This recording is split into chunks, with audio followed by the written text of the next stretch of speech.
Morning, folks. Welcome to another episode of On the Court, my first coffee. My name is David George Smith. Hope everyone's having a wonderful start to their Tuesday. Folks, let's cut right to the chase. Today, we crown a new NBA champion. That's right. Today, an NBA champion is crowned.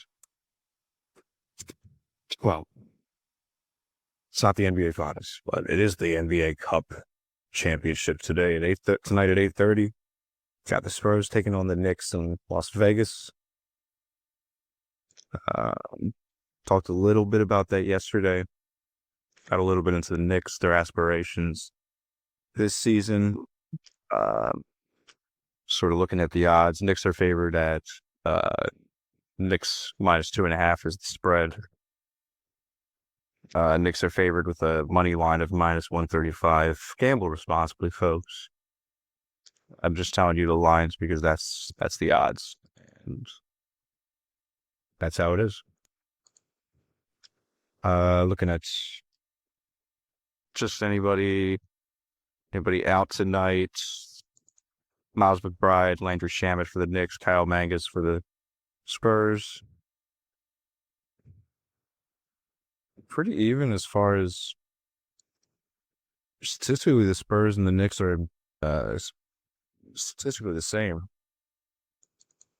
Knicks average 121 points a game. Spurs average little less than 120 at 119.7. They both allow a little less than 115 points a game. They both shoot 48% from the field. They both average a little less than 46 rebounds a game. Spurs average 45.1. Knicks average 45.9. So Knicks have 0.8 more rebounds. Both 8 and change in steals. Knicks are 9-1 in their last 10, so they've been pretty hot.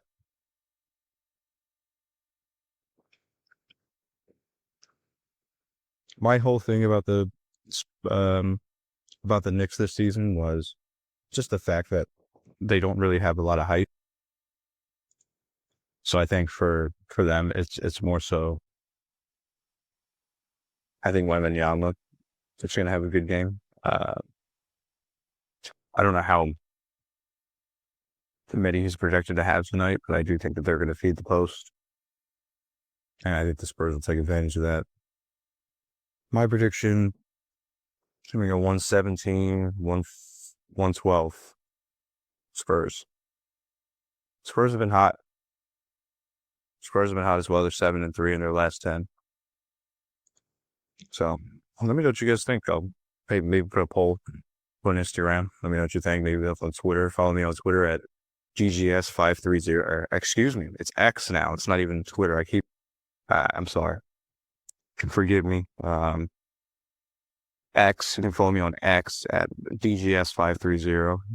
Instagram is DSmithBasketball. That's DSMITH, basketball, regular spelling for that. So, that's one thing. Also, support the network. Patreon.com/Smith Sports Network. We give out prizes. Whatever your favorite sports team is, we'll send you something if you support the show. Give a little, you take a little. Cooper Flagg became the youngest player in NBA history. Scored 40 points last night. Let's see. Did do 42 points, but it was a loss. So hard to celebrate that. He would have said that as well. 7 rebounds, 6 assists, 2 blocks. They lost to the Jazz 140-133. He's been averaging a little less than 26 points a game the past 7 games.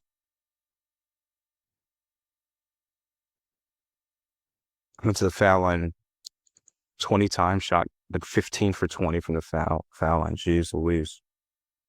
Well, that's just the game today. I'm going to start sounding like an unk.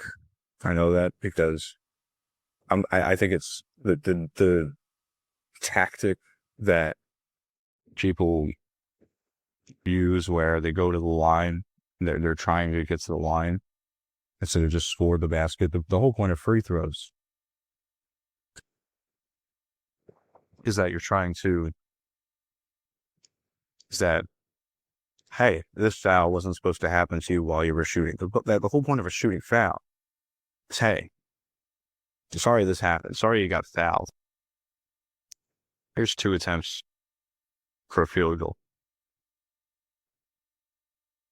Okay, it's not something that you try to do necessarily.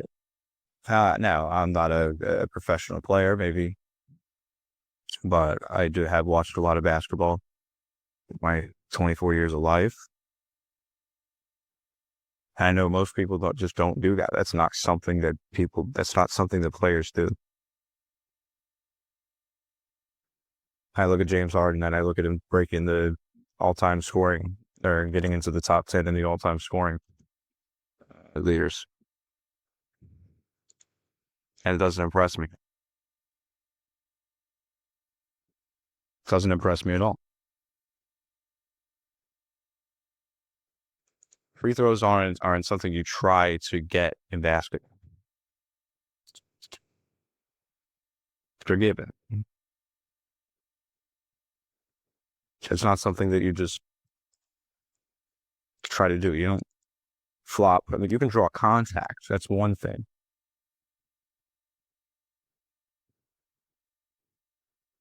But if you're actively just trying to get free throws, I can't stand it.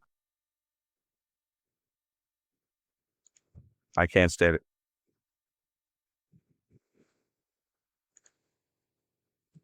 I mean, they had to change the rules because people were just jumping into each other. You don't just do that.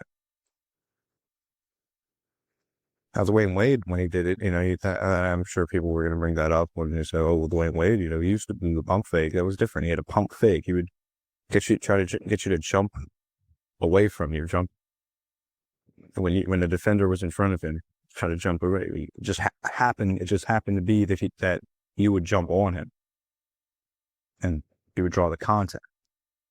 Now, that's fundamental basketball. That's real basketball.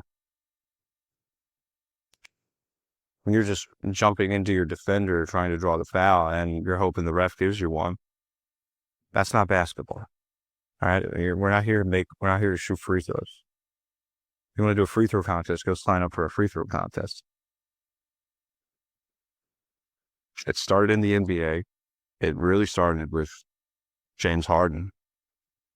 He gets a third of his points. I think all time, I believe he gets a third of his points from the free throw line.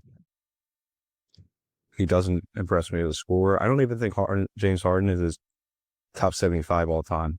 I don't think it should be anywhere near that 75th anniversary team. If you look at his free throws all time,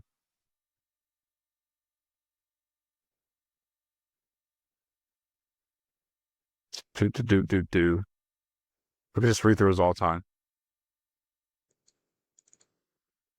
He's attempted 8,348 of his points were free throws.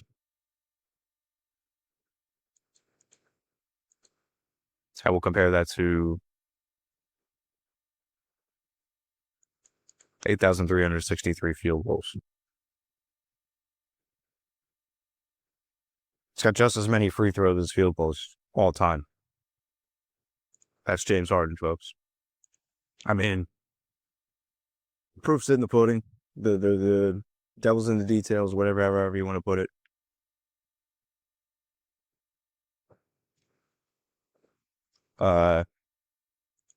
Ball's in his court, no pun intended. It's too early to be making stupid jokes like that. Yeah, sorry I just went on that rant. It's just something that really I just don't appreciate. Because I see it in the level of basketball that I coach.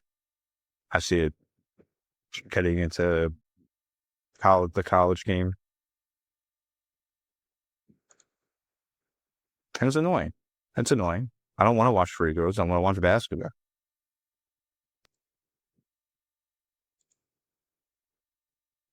It's interesting. Harden has just as many free throws in his career that he did that he does field goals. And then people say that he's a better scorer than Kobe and Jordan, and that he's the greatest scorer of our generation. And I just completely bogus, completely bogus, completely bogus.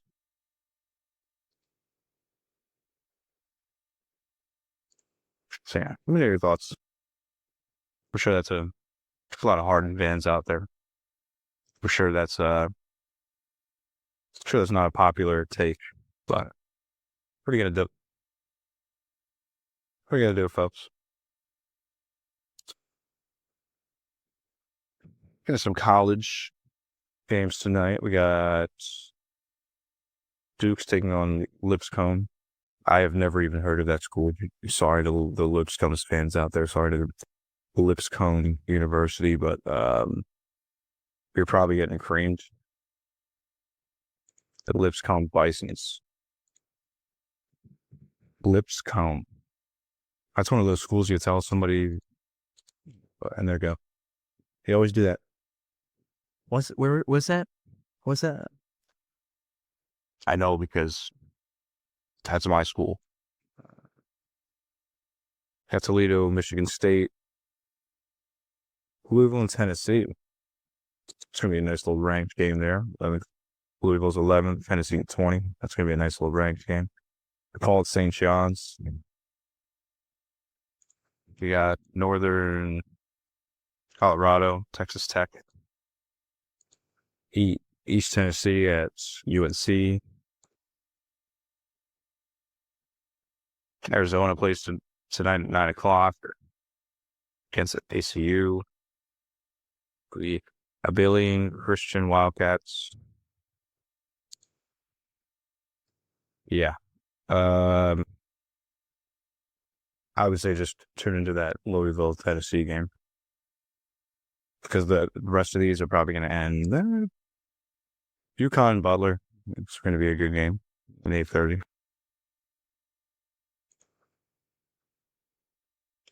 Paul St. John's. It'll be a good game.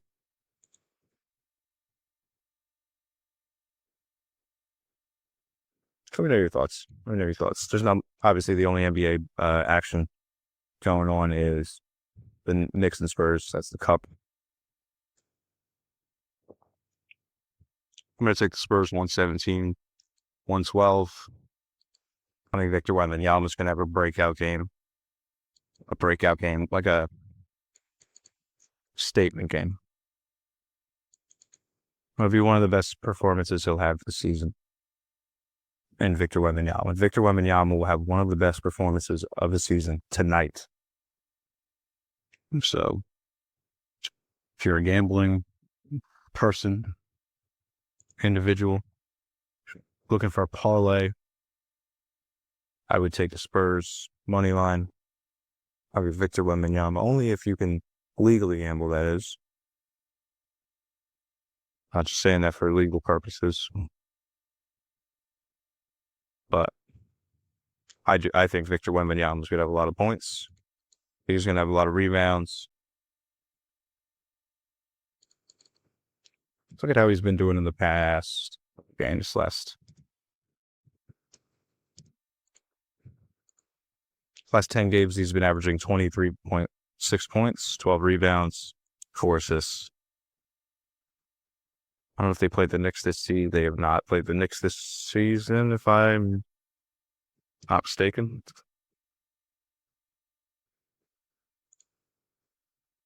Yeah, the last time the Spurs and Knicks played, Spurs won 105 to 120, but that was March of last season, so irrelevant. But yeah, some good decent college games tonight. Definitely be looking in Louisville and Tennessee. Louisville. Some people get offended in Kentucky about the pronunciation. Sorry. I am not from Kentucky, so I apologize. So, yeah, a little bit of a light day for basketball. Nothing else I can really read about NBA.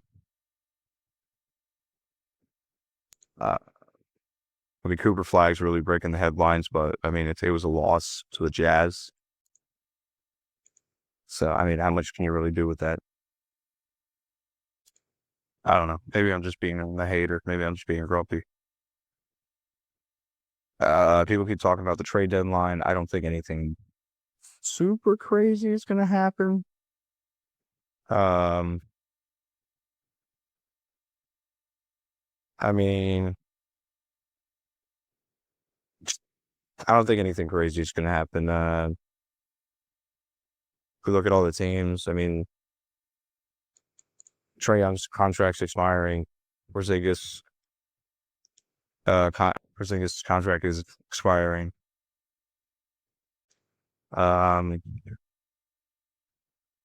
Celtics have Anfernee Simons expiring. He could get moved. Colin Sexton's expiring for the Charlotte Hornets.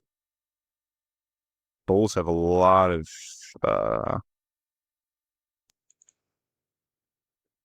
Bulls have 7 players on expiring contracts. Jeez. Vucevic, Zach Collins, Kevin Huerter, Kobe White. So yeah, I'm assuming the Spurs will probably make a deal.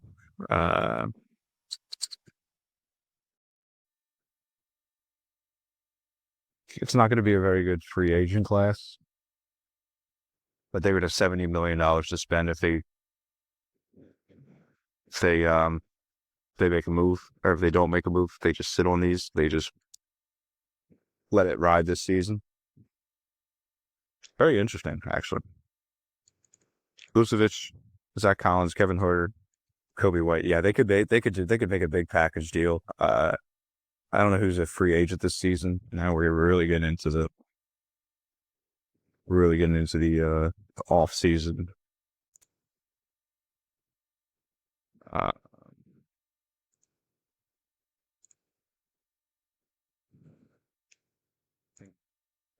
So I mean, yeah, Bradley Beal, Phil Bridges, but Bradley Beal's on a player option and a no trade. I believe he has a no trade clause as well. Shell Bridges is a unrestricted free agent, but I think he's probably going to stick with the Knicks, especially depending on how far they go. I talked a little bit yesterday about their aspirations. Yeah, nothing really sticking out. So if I'm the Bulls, yeah, I'm packaging Vucevic, Zach Collins, Kevin Huerter. I'm getting something. I'm getting something for that. To Lonzo Ball's expiring on a team option.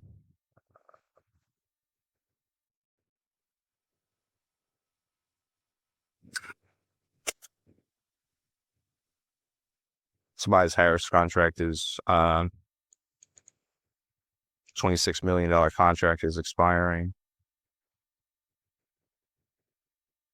Yeah, I don't think anything big is going to happen,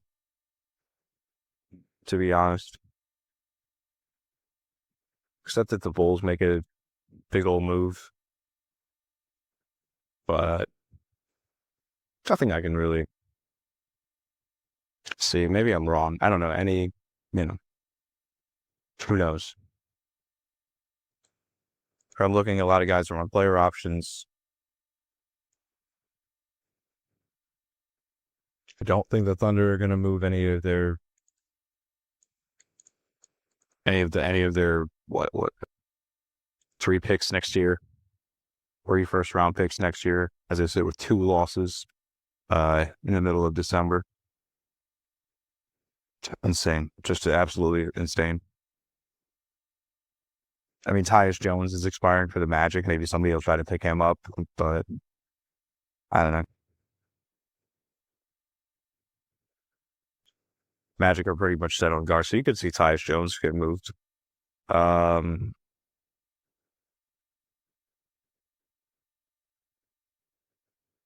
don't think the Sixers are going to make any moves, but they should.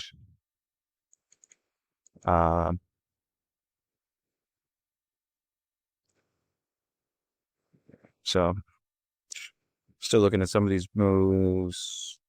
Probably Robert Williams III. His contract's expiring. Dario Saric for Kings. Yeah, nothing crazy. Nothing too crazy. CJ McCollum, Chris Middleton are expiring for the Wizards. Maybe you'll see that get moved, but I don't think anything is crazy. I don't think Giannis is going to get traded or anything like that. But yeah, let me know what your thoughts are. Let me know what you think about this trade deadline, about some of these teams. Let me know what you think about this Cup game tonight. Be watching that. Before that, I'll be watching Louisville and Tennessee. That's going to be a really good game. It's going to be a very good game. I think it's going to wrap it up here. Thank you so much for watching. See you tomorrow. Have a good one.